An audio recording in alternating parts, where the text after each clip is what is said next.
Negeri Dayak Luhur 3. Yang saya hormati Dewan Guru, Bapak Ibu SD Negeri Dayak Luhur 3. Pertama-tama marilah kita panjatkan puji syukur kehadirat Allah Subhanahu wa taala sehingga pada siang hari ini kita dapat berkumpul dalam acara diseminasi budaya positif. Sholawat serta salam senantiasa kita haturkan pada junjungan kita Habibana wa Nabiyana Muhammad sallallahu alaihi wasallam. Semoga kita mendapat syafaat di yaumil akhir. Allahumma amin. Bapak Ibu yang saya hormati, mohon maaf mengganggu waktunya nggih. Ini sebagai tugas saya di dalam calon guru penggerak angkatan 11, yaitu untuk membuat aksi nyata tentang modul 1.4, yaitu tentang budaya positif. Nah, aksi nyatanya yaitu saya menularkan ilmu yang sudah saya peroleh, yang sudah saya dapatkan di modul 1.4 tentang budaya positif kepada Bapak Ibu semuanya. Jadi di sini adalah diseminasi budaya positif bersama saya Ika Nur Hasanah SPDI, calon guru penggerak angkatan 11 Kabupaten Cilacap. Sebelum kita lanjut, Bapak Ibu dimohon berdiri. Kita menyanyikan lagu Indonesia Raya.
Dari SD Negeri Dayak Luhur 1.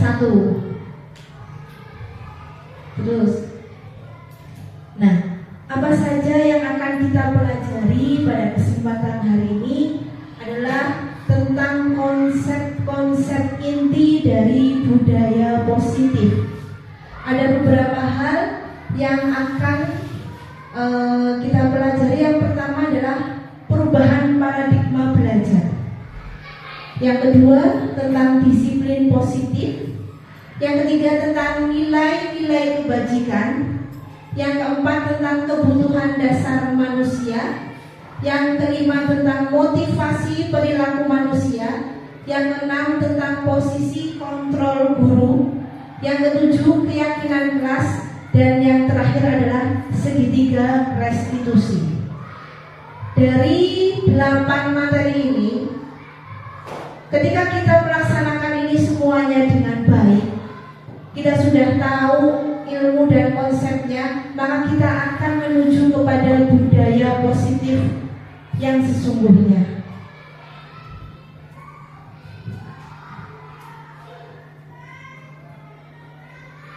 Untuk materi yang pertama adalah pembelajaran dengan paradigma baru. Pembelajaran dengan paradigma baru merupakan pembelajaran yang dirancang berdasarkan prinsip pembelajaran berdiferensiasi. Apa itu berdiferensiasi, Bapak Ibu?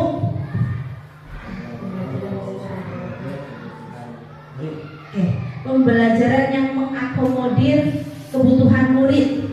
Jadi kita belajar sesuai dengan karakteristik murid, karena karakteristik murid itu berbeda-beda. Jadi cara belajar pun mereka juga berbeda-beda. Sehingga para peserta didik belajar sesuai kebutuhannya berdasarkan tahap perkembangan sesuai teori psikologi modern untuk mewujudkan profil pelajar Pancasila. Ada berapa profil pelajar Pancasila? Ada 6. Tiga semuanya. 1, 2, 3. Pelajar Pancasila beriman dan bertakwa pada Tuhan yang esa dan berakhlak mulia, berkebinekaan global, gotong royong mandiri, kreatif dan bernalar kritis. Oke, tepuk tangan dong semangatnya. Oke, jadi kita belajar dengan cara berdiferensiasi itu satu, untuk mewujudkan murid yang berprofil pelajar Pancasila yang ada 6 itu.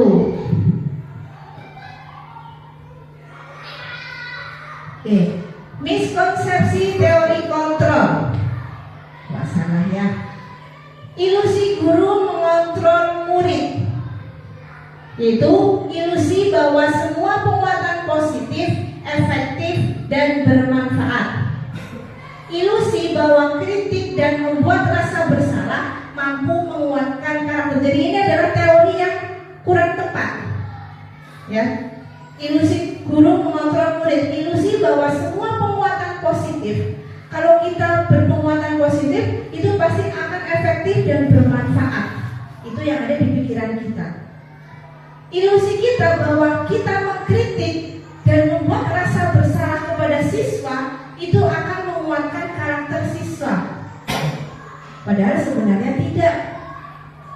Terus ilusi bahwa orang dewasa berhak memaksa, itu adalah miskonsepsi. Ini adalah teori kontrol yang sebenarnya kurang tepat. Orang dewasa berhak memaksa. Tidak. Ya, jadi murid kita bebas berekspresi, tapi sesuai dengan kontrol guru. Ya, tidak boleh keluar dari etika yang berlaku.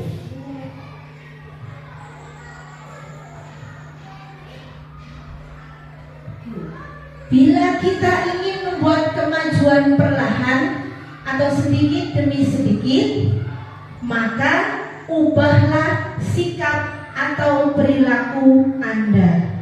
Kalau kita ingin merubah siswa kita ke arah yang lebih baik, berkaca ke diri kita dulu, perbaiki diri kita dulu, perbaiki sikap dan perilaku kita dulu, baru kita nanti akan bisa mengubah kemajuan pendidikan ke arah yang lebih baik, sedikit demi sedikit, lama-lama menjadi bukit.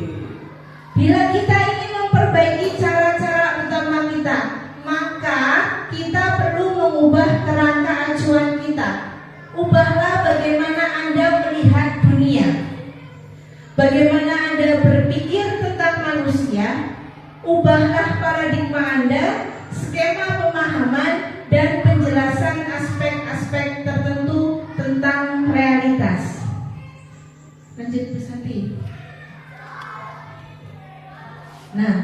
Mengubah paradigma stimulus respon ke pendekatan teori kontrol. Kita yang berada di sebelah kanan. Realitanya, kebutuhan manusia sama. Kita selalu berpikir seperti itu. Kebutuhan kita sama. Ini dikaitkan dengan pendidikan. Terus semua orang melihat hal yang sama. Kita mencoba mengubah orang agar berpandangan sama dengan kita.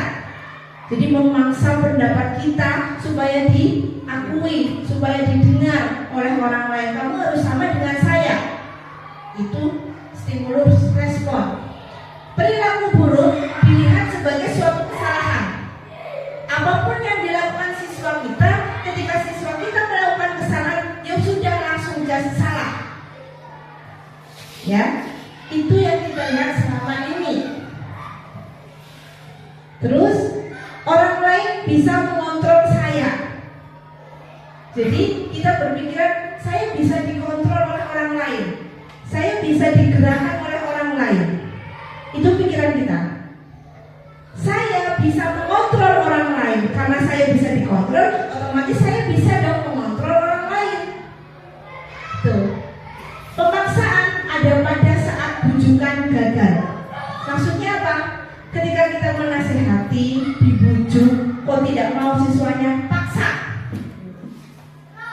Dipaksa dengan apa namanya?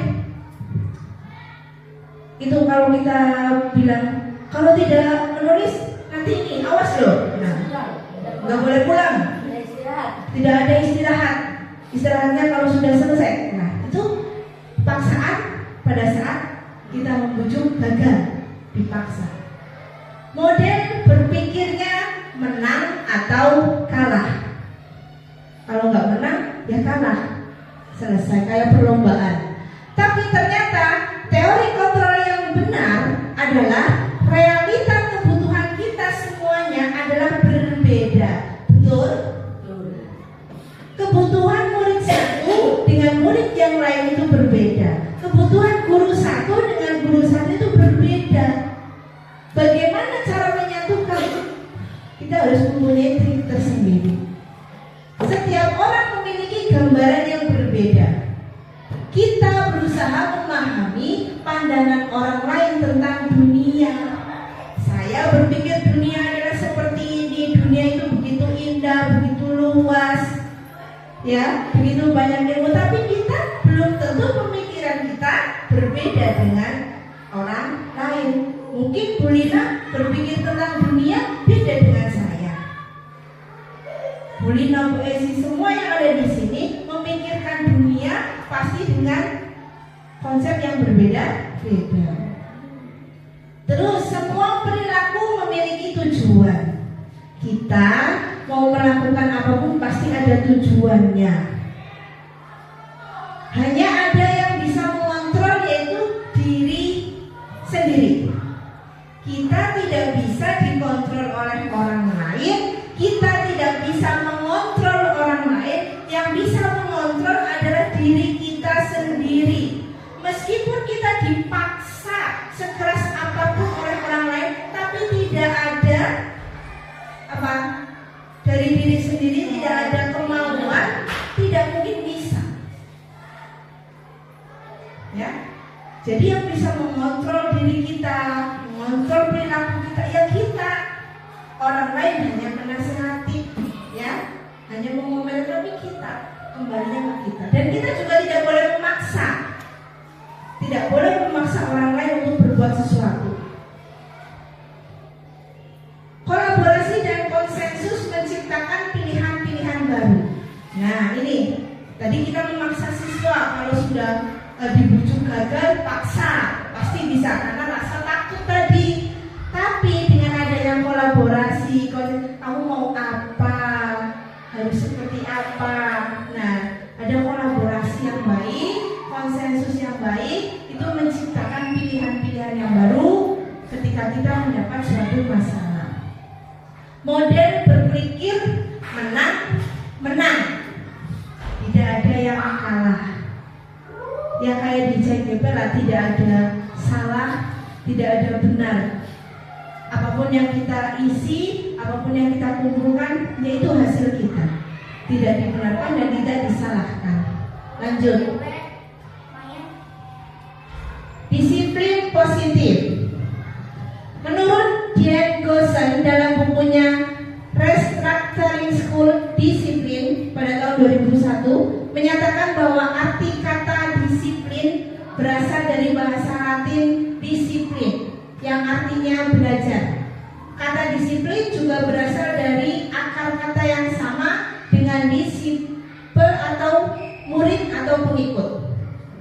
Sedangkan disiplin positif adalah penanaman motivasi intrinsik kepada murid untuk menjadi orang yang mereka inginkan dan menghargai diri sendiri dengan nilai-nilai yang mereka percaya sehingga tidak akan terpengaruh pada adanya hukuman atau hadiah.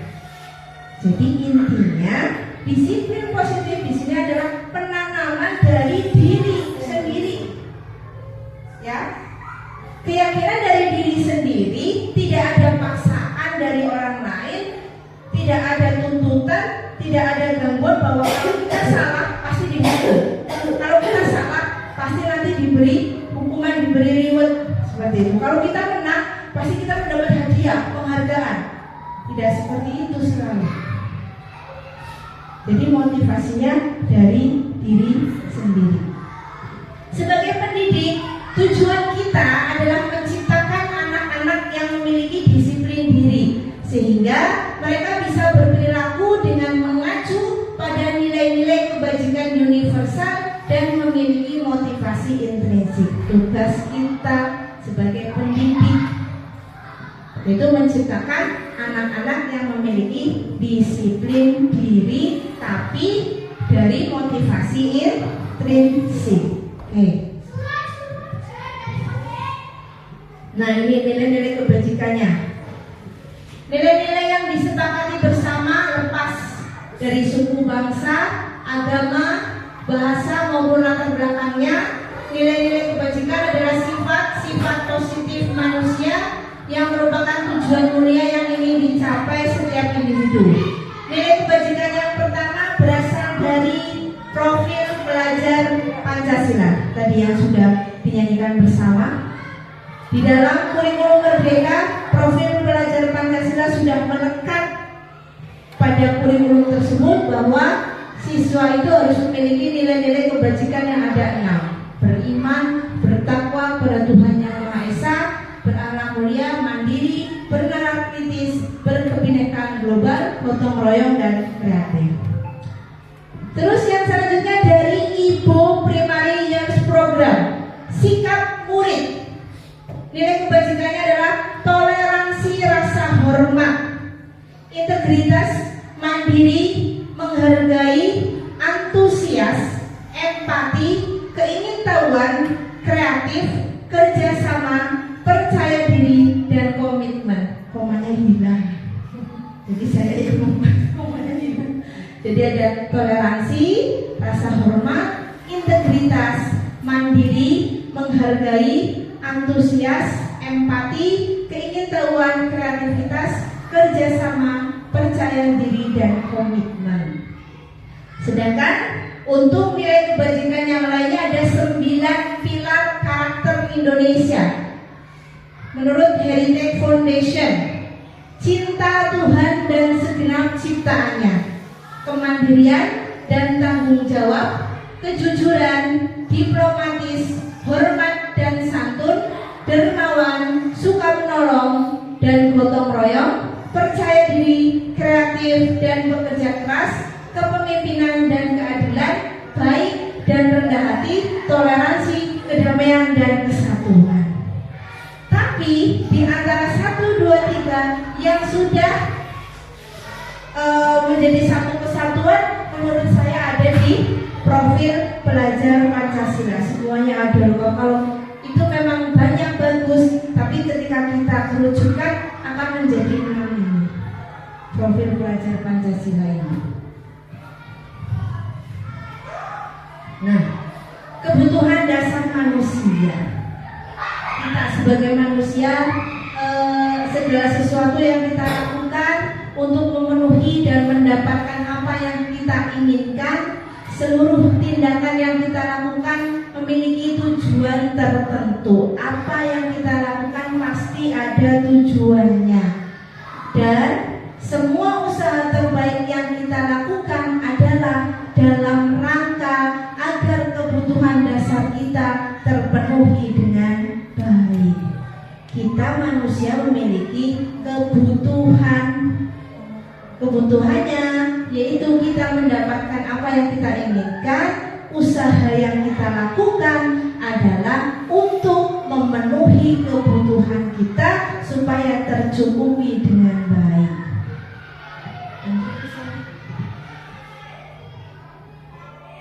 Contoh, ini ya saya sandingkan kasus Ibu Ambar, guru wali kelas 2A di SD Pelita Hati, sedang bingung menghadapi ulah salah satu murid di kelasnya yang bernama Doni.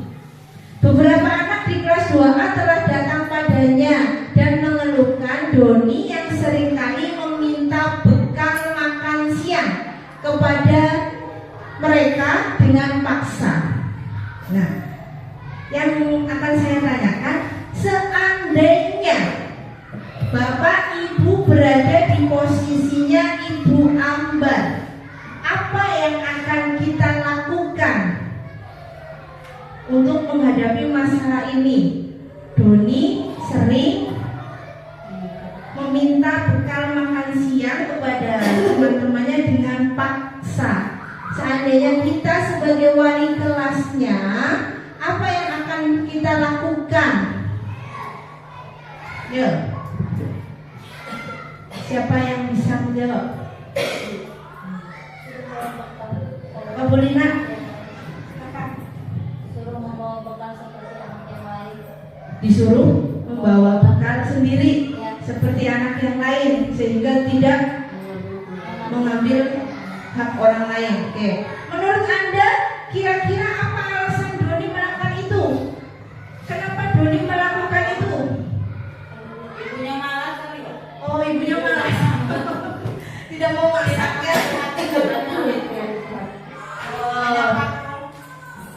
Karena mungkin ibunya malas.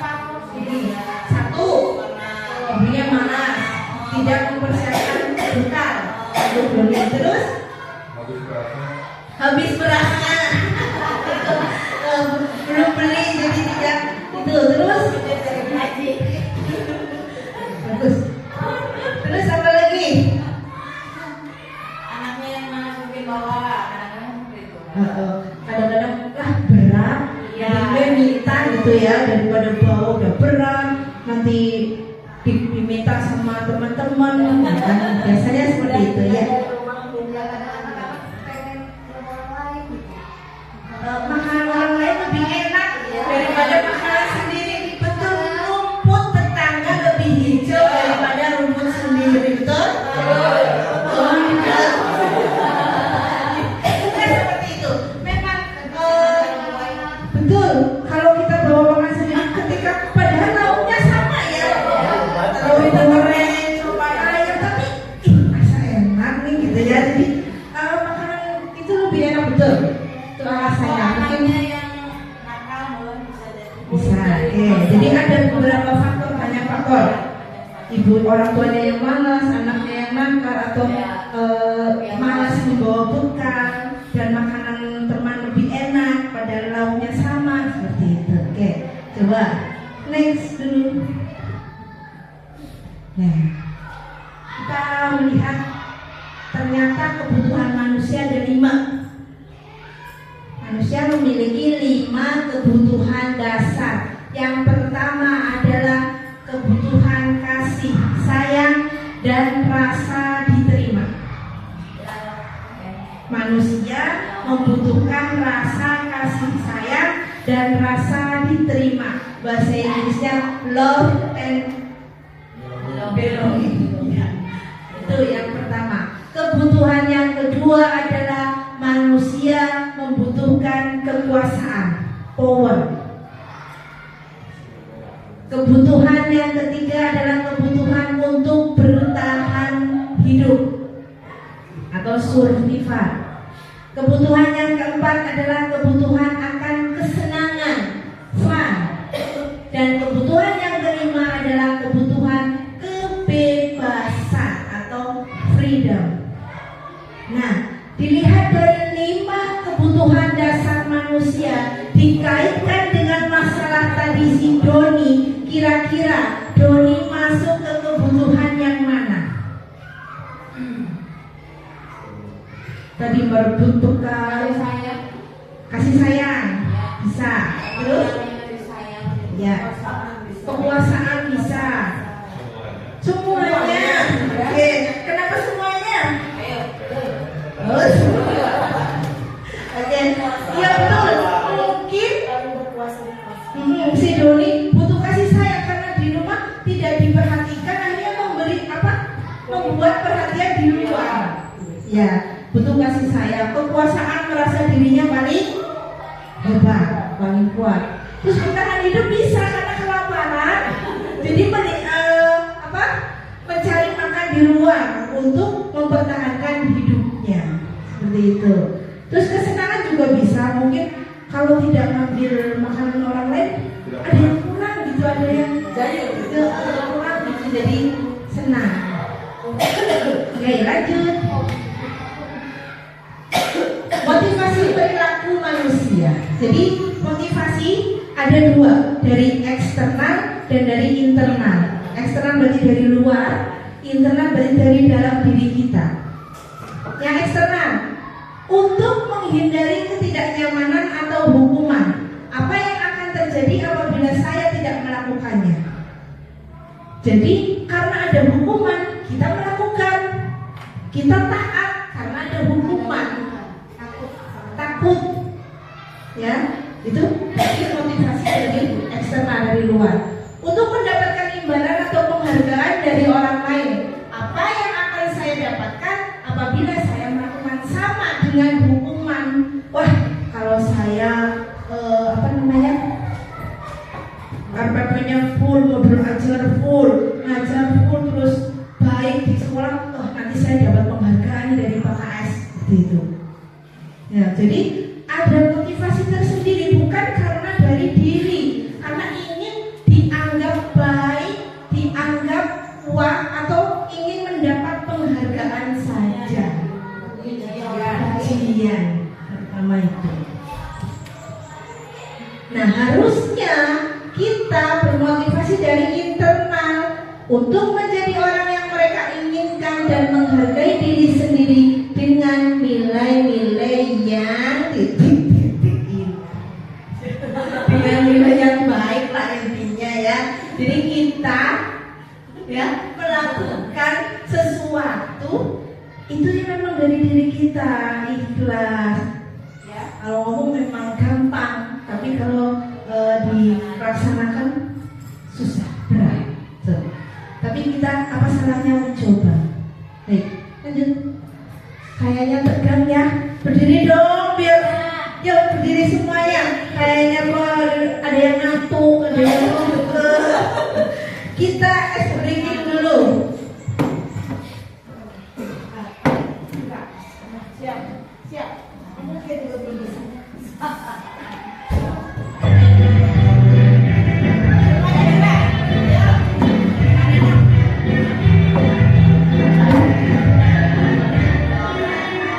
Tangan di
Semangat ya Bapak Ibu ya.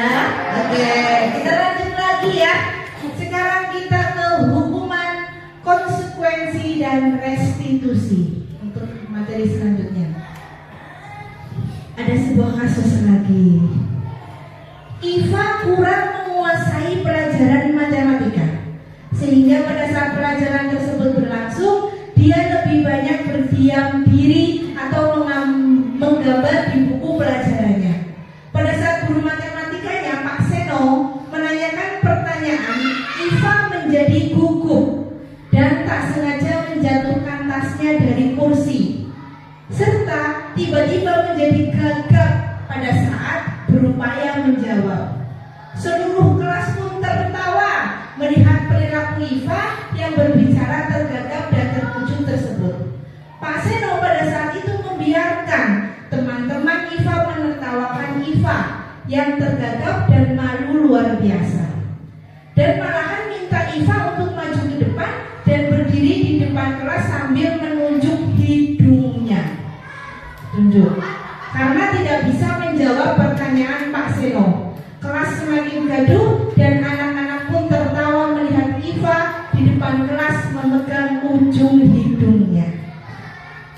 Pertanyaannya, apakah Anda setuju dengan tindakan Pak Seno terhadap Iva? Tidak. Kenapa?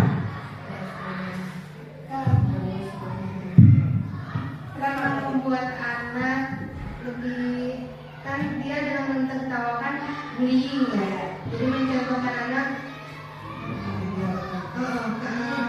bullyingnya diutamakan. Harusnya Pak Seno jangan begitu gitu, karena anak-anak tidak mentertawakan gitu.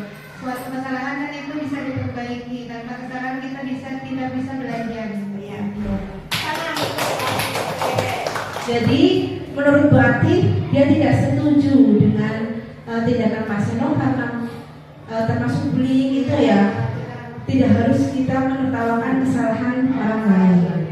Menurut Anda tindakan Pak Seno terhadap Iva itu sebuah hukuman atau konsekuensi? Ya.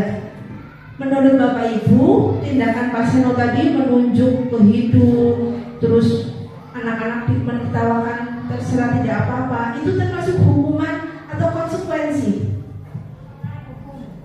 Hukuman. Karena tidak ada aturan tertulis. Oke. Menurut Bapak Ibu itu hukuman karena tidak ada aturan tertulis. Ya, tidak apa-apa. Betul jawabannya. Kita coba ke next selanjutnya. Nah, ini hukuman, konsekuensi, restitusi. Identitas gagal. Kita akan merasa gagal ketika kita menerapkan hukuman. Yang pertama, sesuatu yang menyakitkan harus terjadi. Itu hukuman. Tapi kalau konsekuensi, sesuatu harus terjadi karena sudah di awal perjanjian. Tapi kalau restitusi merupakan pilihan. Tuh. Terus ketika ada hukuman tidak nyaman untuk murid atau anak untuk jangka waktu yang panjang. Ketika kita menghukum murid kita sekelas apapun, itu murid akan mengingat terus, wah itu buangi dulu. Contoh ya, itu saya pernah dihukum oleh Pak Guru ini, Bu Guru ini suruh membersihkan WC dan lain sebagainya. Pasti akan diingat dalam jangka waktu yang panjang. Seperti itu? Pernah mengingat? Apa coba? Pernah dihukum apa sama Bapak Ibu Guru dulu? Sebenarnya bukan ke hukuman sih, jadi kayak ya istilah kalau dulu kan disiplin ya gurunya gitu kan. Terus kita lapor orang tua juga takut malah. Iya betul. Guru itu mau anak yang di belakang saya ditempel pakai penghapus. Oh iya. Terus penghapusnya pakai penghapus.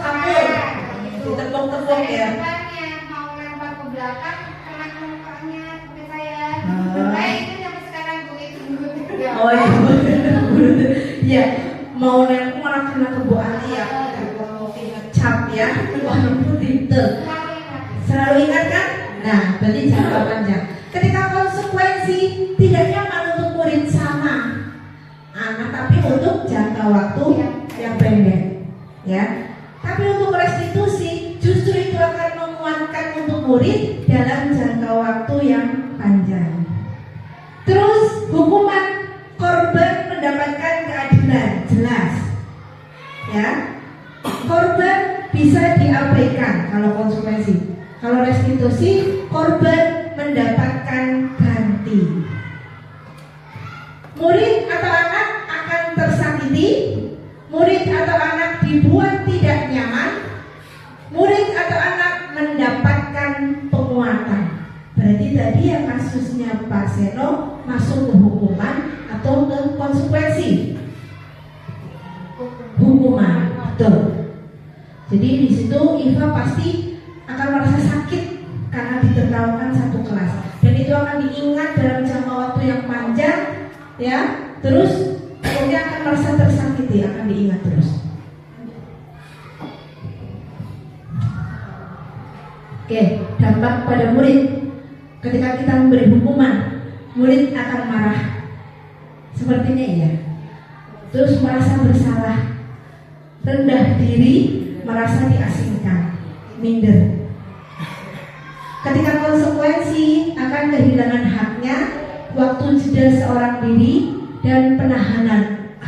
Penahanan itu maksudnya karena kita sudah membuat peraturan di awal, otomatis kan, oh iya saya memang salah, jangan, karena memang sudah ada aturannya, ditahan. Tapi ketika restitusi, murid tidak akan kehilangan waktu, namun akan bersemangat untuk memperbaiki diri.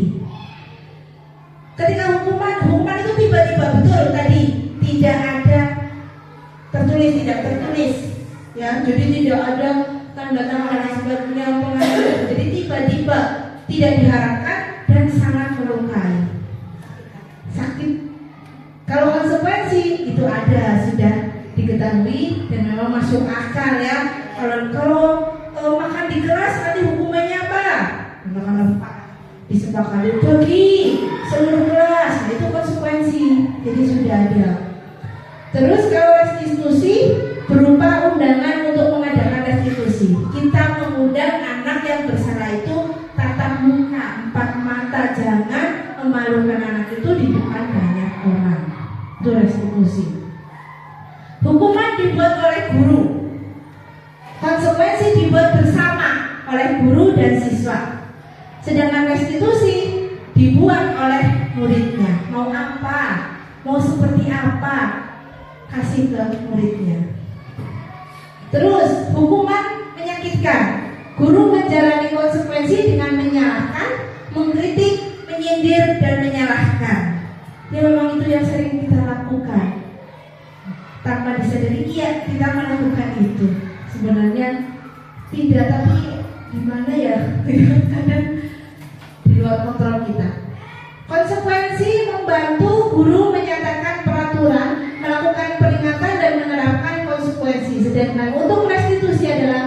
menguatkan, guru menyebutkan keyakinan kelas. Makanya ketika di awal pembelajaran awal tahun ajaran, kita membuat keyakinan kelas dulu terhadap siswa-siswa kita. Kira-kira apa nih peraturan atau keyakinan kelas yang akan kita buat untuk 1 tahun ke depan. Dibuat dulu keyakinan kelas, terus membimbing kerangka acuan berpikir restitusi murid atau anak. Lanjut Bu Santi. Perilaku, kalau kita diberi hukuman, kita pasti pasif diam dan cenderung agresifnya lebih meningkat. Malah tambah nakal gitu kalau dikasih hukuman. Terus penguatan hanya bertahan dalam jangka waktu pendek. Ketika restitusi, masalah akan terpecahkan. Sistem tidak akan berjalan bila murid tidak takut. Ada yang murid yang dihukum tidak takut, ada. Lah paling kayak gitu, nanti juga sembuh sendiri, gurunya baik lagi. Nah, seperti itu. Memerlukan monitoring dan supervisi terus-menerus dari guru. Murid belajar bertanggung jawab untuk perilakunya, itu restitusi. Hukuman berlaku hanya pada sebuah institusi, tidak berlanjut pada kehidupan nyata. Hanya berlaku pada institusi tersebut. Membantu penerapan mengikuti peraturan dalam masyarakat, sedangkan restitusi fokus pada pemecahan masalah dalam jangka waktu panjang. Hukuman, peraturannya adalah kamu harus, itu hukuman. Sedangkan konsekuensinya apa peraturannya? Coba pikirkan. Terus mampukah kamu melakukannya? Terima kasih. Selesai kalau konsekuensi. Tapi kalau restitusi, apa yang kamu yakini? Kenapa kamu melakukan itu? Apa yang bisa kamu lakukan untuk memperbaiki kesalahan kamu? Disuruh berpikir sendiri anaknya.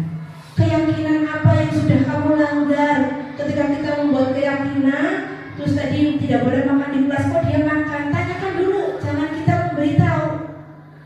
Makan di kelas. Apa keyakinan yang kamu langgar? Makan di kelas, Bu. Biasanya kan akan dijawab seperti itu. Terus apa yang akan kamu lakukan untuk memperbaiki masalah itu? Biarkan siswa sendiri yang menyelesaikan masalah. Kita hanya membantu saja, menjembatani. Lanjut saja.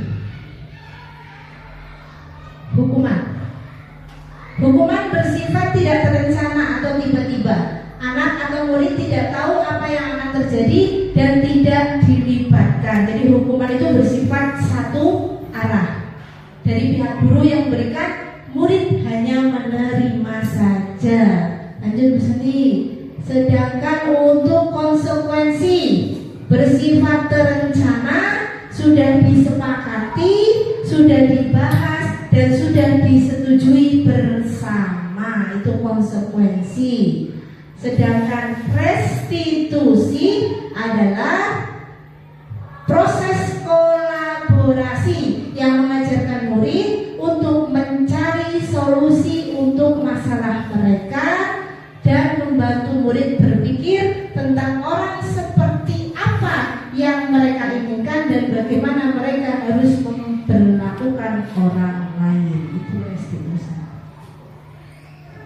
Nah, kita lihat 5 posisi kontrol kita sebagai guru. Yang pertama penghukum, kedua pembuat merasa bersalah, ketiga sebagai teman, keempat sebagai pemantau, yang kelima sebagai manajer. Kira-kira kita ada di posisi mana? Paling tinggi? Iya, harusnya kita berada di posisi manajer, bukan di posisi 1, 2, 3, atau 4. Tidak boleh seharusnya. Lanjut Bu. Kenapa kita di posisi manajer? Penghukum. Kalau kita menjadi guru penghukum, seorang penghukum kayak malaikat ya, bisa menggunakan hukuman fisik maupun verbal dengan omongan. Guru yang menerapkan posisi penghukum akan berkata, patuhi aturan saya atau awas. Awas ya. Kamu selalu saja salah. Itu. Selalu pasti dan selalu yang terakhir selesai. Nah, guru yang seperti ini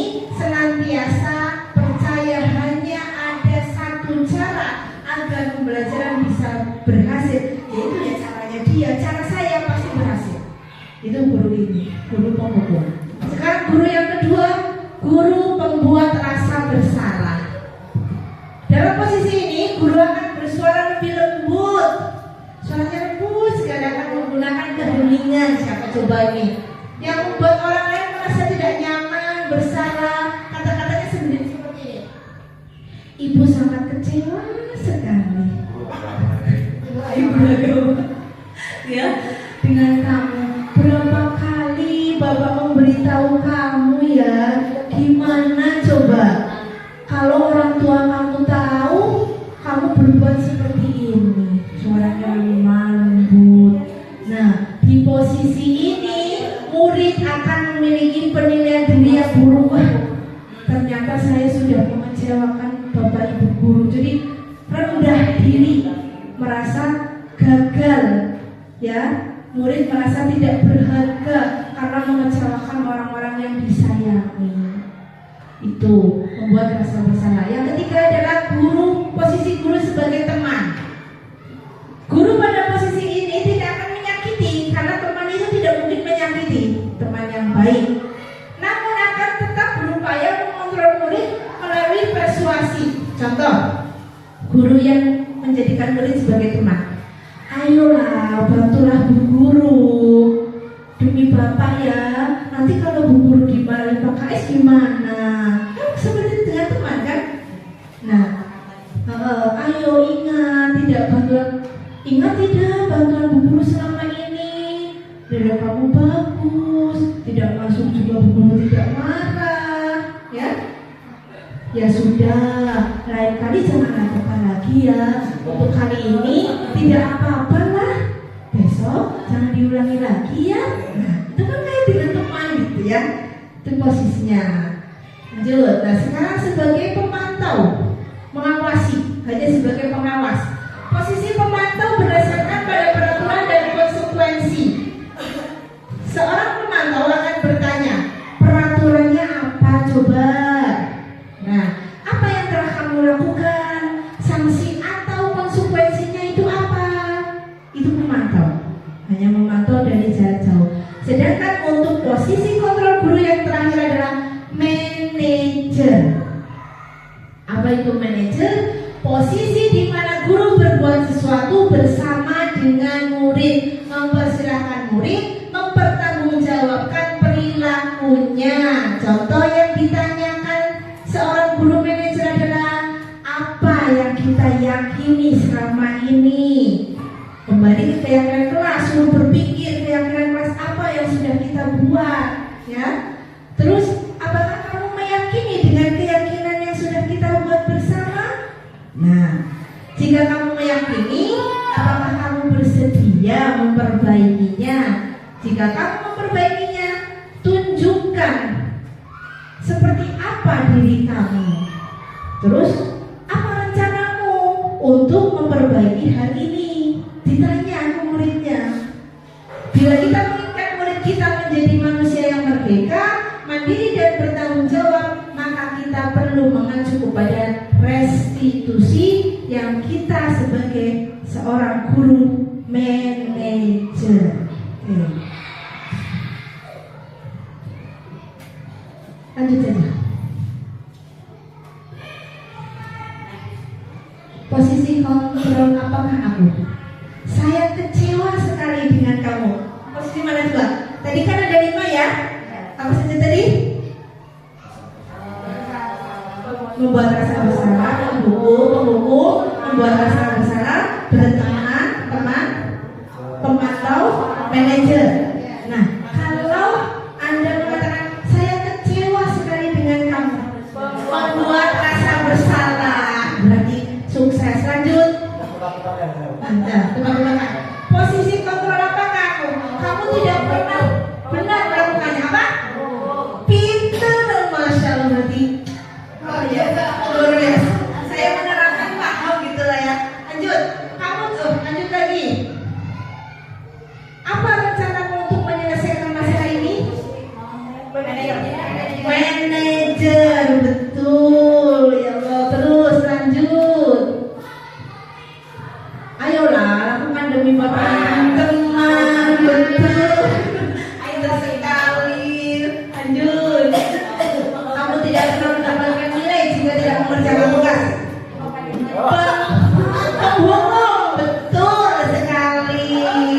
lanjut. Waduh, udah bisa nih. Mengapa keyakinan kelas bukan peraturan kelas? Ini bukan dijawab, jangan jawab dulu. Ini beda dengan 5 kontrol. Mengapa keyakinan kelas bukan peraturan kelas? Sekarang kan diganti ya, tidak ada peraturan kelas, tapi sekarang keyakinan kelas. Kenapa? Ada jawabannya, yuk lanjut Ibu Sandio. Keyakinan kelas bersifat lebih abstrak daripada peraturan yang lebih rinci dan konkret. Keyakinan kelas berupa pernyataan-pernyataan universal. Pernyataan keyakinan kelas senantiasa dibuat dalam bentuk positif. Keyakinan kelas sebenarnya tidak terlalu banyak, sehingga murid tidak bingung, ya. Sehingga mudah diingat dan dipahami oleh semua warga kelas. Tidak suruh menghafal keyakinan kelas begitu banyaknya sampai malah dilanggar. Keyakinan kelas sebaiknya sesuatu yang dapat diterapkan di lingkungan tersebut. Semua warga kelas hendaknya ikut berkontribusi dalam pembuatan keyakinan kelas lewat kegiatan curah pendapat. Bersedia meninjau kembali keyakinan kelas dari waktu ke waktu. Sudah dilakukan Bapak Ibu? Sudah? Alhamdulillah. Jadi keyakinan kelas itu harus bersifat positif. Contoh, tidak boleh makan di kelas. Itu positif apa negatif?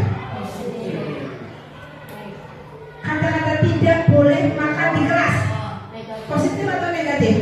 Negatif. Nah, kita membuat keyakinan kelas itu tidak boleh menggunakan kata-kata negatif. Jadi apa? Tidak boleh makan di kelas. Kata-kata positifnya apa? Mari makan di luar. Mari makan di luar kelas. Apa coba yuk? Kata-kata positifnya? Menghargai pendapat teman.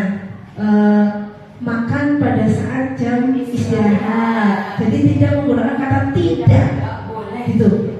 Ya, tidak boleh membuang sampah sembarangan. Kata positifnya? Buang sampah pada Betul, buanglah sampah pada tempatnya. Itu kata-kata positif. Jadi keyakinan kelas itu dibuat menggunakan kata-kata yang positif. Paham Bapak Ibu? Pinter. Oh, contoh yang lain, apa coba yang negatif dulu?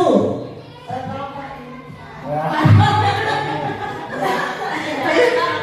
Tidak boleh mencontek. Ya, tidak tidur, tidak boleh mencontek. Positifnya apa?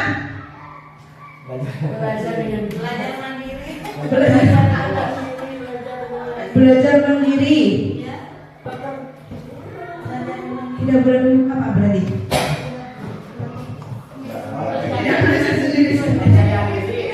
Harus percaya diri atau utamakan kejujuran, gitu ya. Tadi tidak boleh tidur di kelas apa berarti? Tidurlah di rumah silakan atau melek terus gitu. Apa kata positifnya tadi? Pak KS bilang tidak boleh tidur. Positifnya apa ya? Gak ada aturan. Mengikuti pembelajaran dengan hikmat. Tidak boleh tidur. Betul. Luar biasa. Lanjut, San. Nah ini kelas saya kemarin ketika membuat keyakinan kelas. Lihat wajah-wajah mereka, ada wajah Fatih, Hamizah, gembira tidak? Oh, gembira sekali mereka setelah membuat keyakinan kelas karena itu adalah keyakinan kelas yang sudah saya buat ketika kemarin di awal pembelajaran. Iya?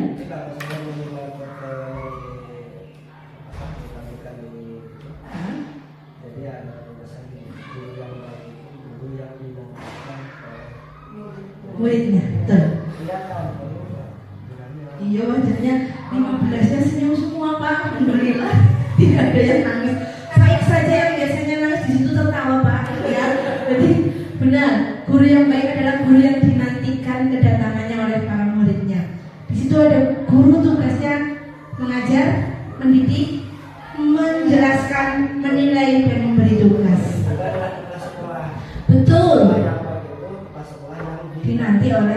Guru-gurunya iya. Tepuk tangan untuk Pak KS. Selalu dinanti oleh guru-gurunya, betul?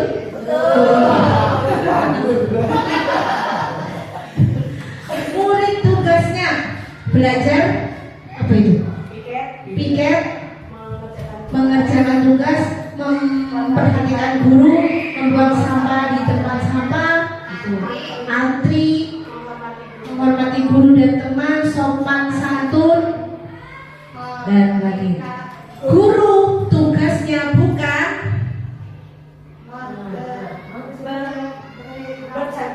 bercanda tuh. Kalau di kantor boleh ya, kalau lagi istirahat mah biar gak sekali. Gak sekali-kali. Terus memukul murid gak boleh. Marah-marah. Aduh, harus menahan amarahnya berarti ya. Ilmu sabar berarti. Terus piket kelas, oh bersama-sama kalau kelas rendah ya, Bu Lina ya. Betul. Merapikan barang murid tidak boleh, Bu, bukan tugas kita.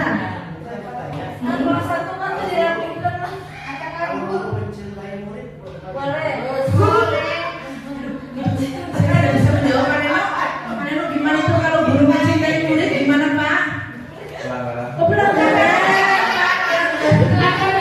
Gak boleh. Ya, saling menyayangi boleh. Lebih dari itu nggak boleh ya. Oke. Lebih baik sama guru.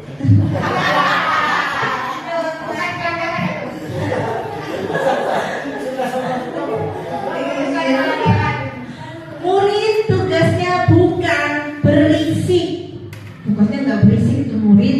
Terus membentak nggak boleh. Marah. Terus main saat pelajaran itu bukan tugas murid. Mencolek-colek sembarangan.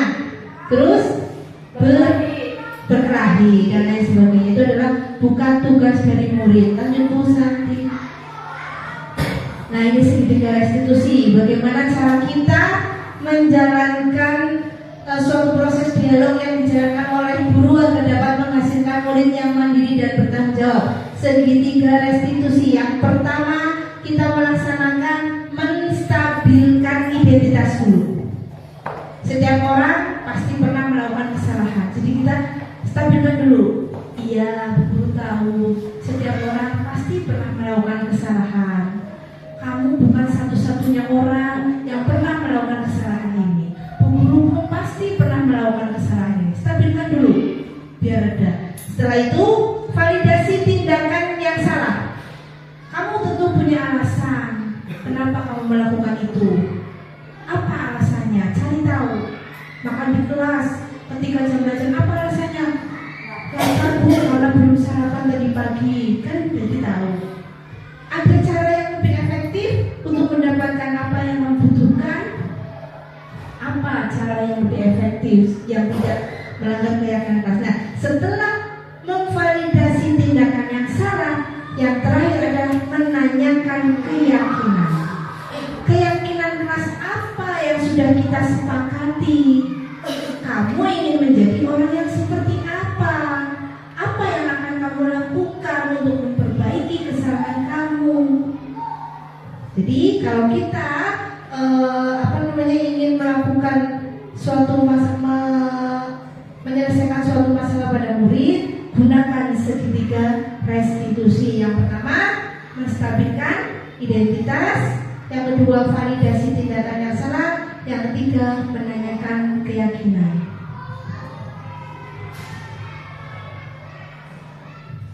Guru yang ideal akan menggunakan segitiga restitusi dalam menyelesaikan masalah tadi, menstabilkan identitas, validasi tindakan yang salah, dan menanyakan keyakinan.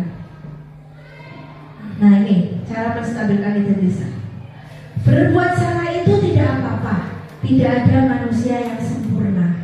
Kita boleh mengeluarkan kata-kata itu. Saya juga pernah melakukan kesalahan seperti itu. Kita bisa menyelesaikan ini. Bapak atau Ibu tidak tertarik mencari apa atau siapa yang salah, tapi Bapak Ibu ingin mencari solusi dari permasalahan ini. Kamu berhak merasa begitu. Itu cara menstabilkan identitas. Yang selanjutnya, cara validasi tindakan yang salah. Kamu pasti punya alasan mengapa melakukan hal itu, tanyakan. Padahal kamu bisa melakukan hal yang lebih buruk dari ini. Contoh nih, misal anak itu marah karena pekerjaannya dicontek oleh orang lain, tapi marah, hanya marah. Nah, kita memberi apresiasi. Bu Guru apresiasi dengan sikap kamu, padahal kamu bisa melakukan hal yang lebih buruk dari itu, mungkin memukul dan lain sebagainya, tapi hanya marah. Ya, kamu patut bangga pada dirimu sendiri karena kamu telah melindungi sesuatu yang penting buat kamu. Kamu boleh mempertahankan sikap itu, tapi kamu harus menambah sikap yang baru, yaitu sikap yang lebih baik. Nah, yang terakhir adalah menanyakan keyakinan. Ketika sudah menanyakan dua hal tadi, apa keyakinan kelas kita? Tanyakan nilai-nilai apa yang telah kita sepakati bersama. Seperti apa gambaran sebuah kelas yang ideal menurut kamu? Kamu menginginkan kelas yang seperti apa? Terus kamu mau jadi orang yang seperti apa? Tuh, lanjut. Ini adalah video yang sudah saya lakukan sebagai untuk contoh saja. Contoh, ada nggak bisa? Contoh ketika kita melakukan segitiga restitusi.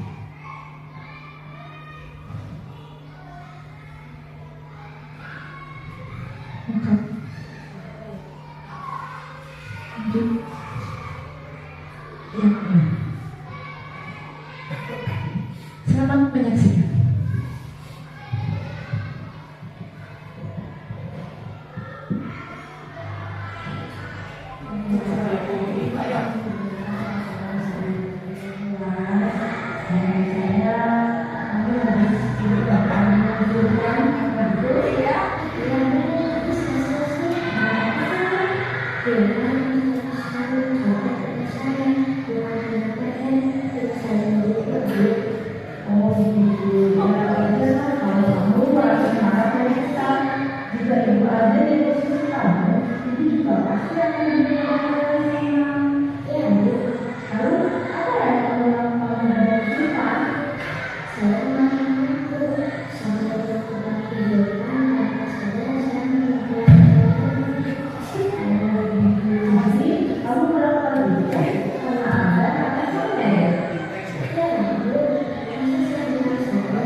Berhenti dulu, ini gak usah ngomong.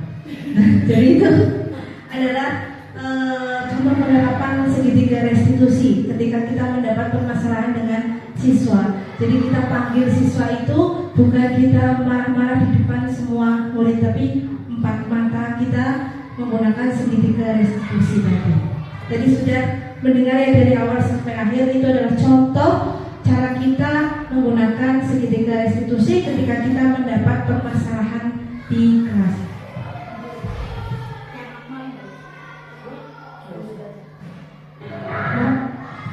Ya, kita berada di ujung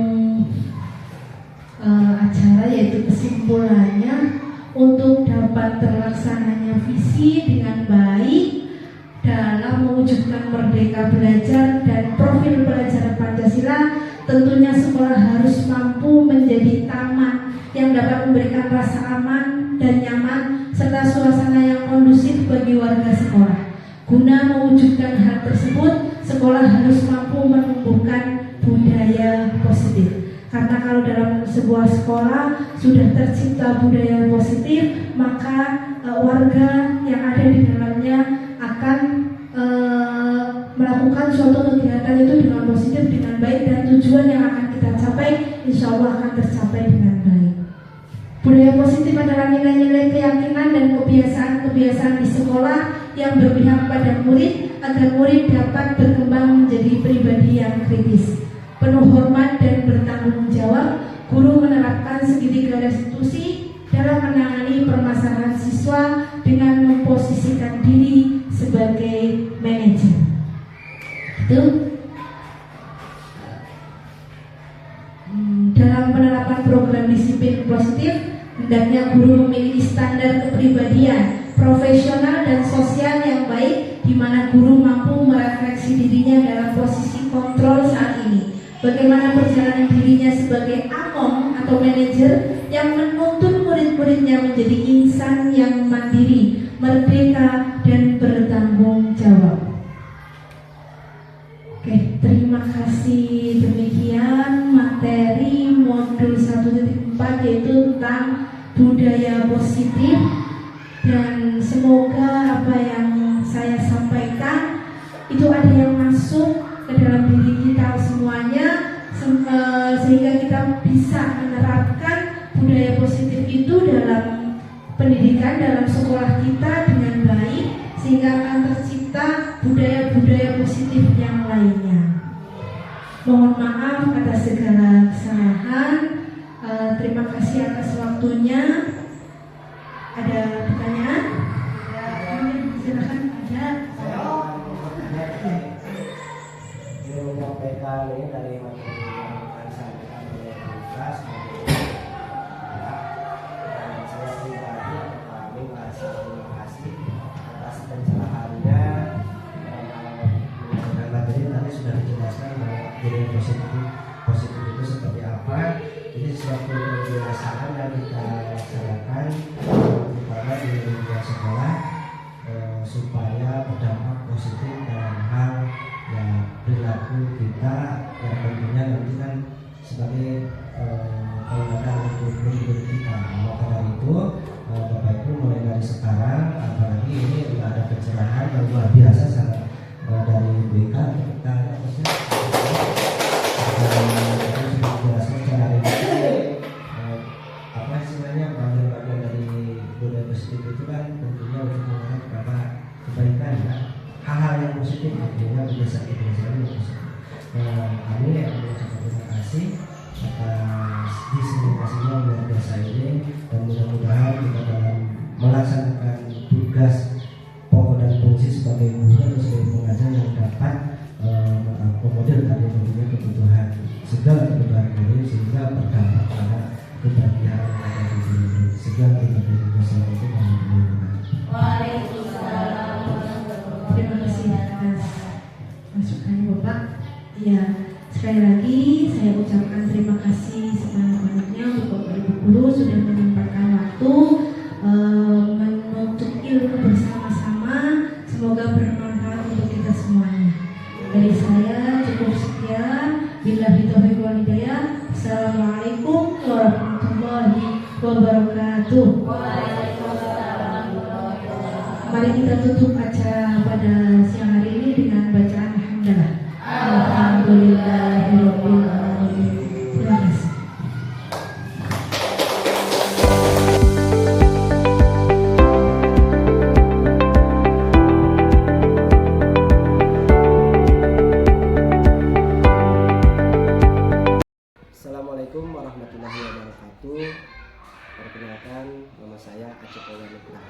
Kepala Sekolah SDN Dai Luhur 03 Kecamatan Dai Luhur. Setelah mengikuti kegiatan diseminasi budaya positif oleh Bu Ika Nur Hasanah SPDI, yang mana Bu Ika itu peserta CGP Angkatan 11 Kabupaten Cilacap. Setelah mengikuti kegiatan diseminasi budaya sipil tersebut, saya yang pertama jadi mengetahui bagaimana budaya positif atau budaya positif di sekolah diterapkan. Harapan saya dapat diimplementasikan dalam kehidupan sehari-hari baik di sekolah maupun di luar sekolah. Yang mana budaya positif itu bisa membangun karakter anak didik kita untuk mengarah pada hal-hal yang lebih baik lagi. Kemudian saya mengucapkan terima kasih kepada Bu Ika yang telah mendiseminasikan budaya positif tersebut.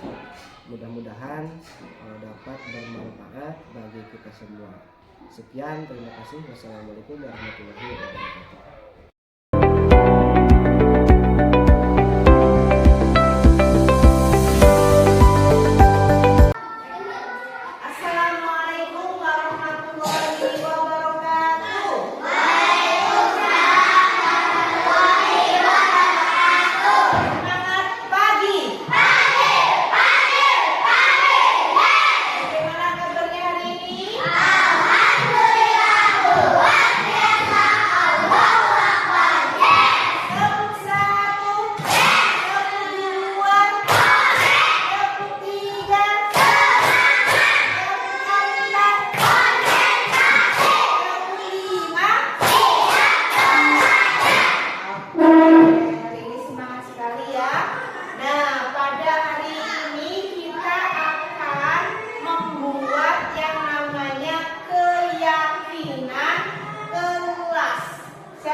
Jangan membuang sampah sembarangan. Kalimat positifnya, buang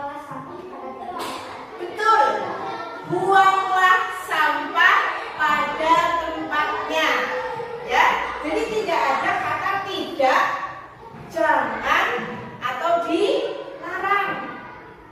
Jadi kan jangan membuang sampah sembarangan, ya betul, tapi menggunakan kata-kata positif.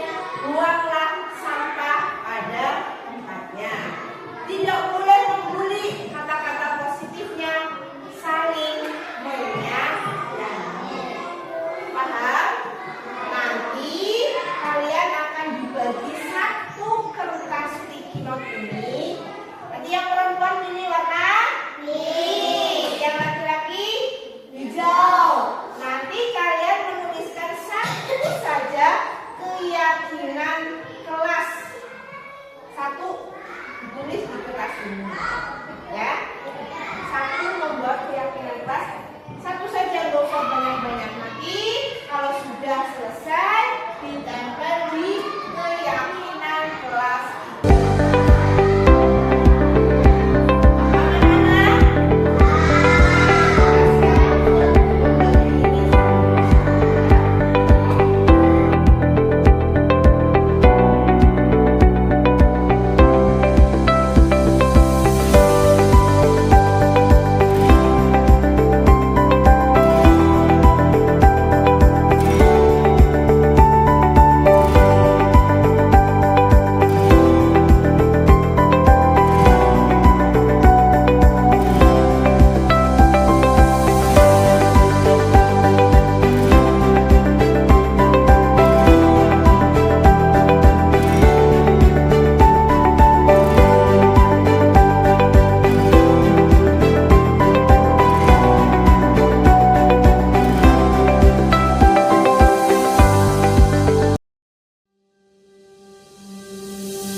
karena itu sangat penting untuk menjadikan kita lebih disiplin. Terima kasih.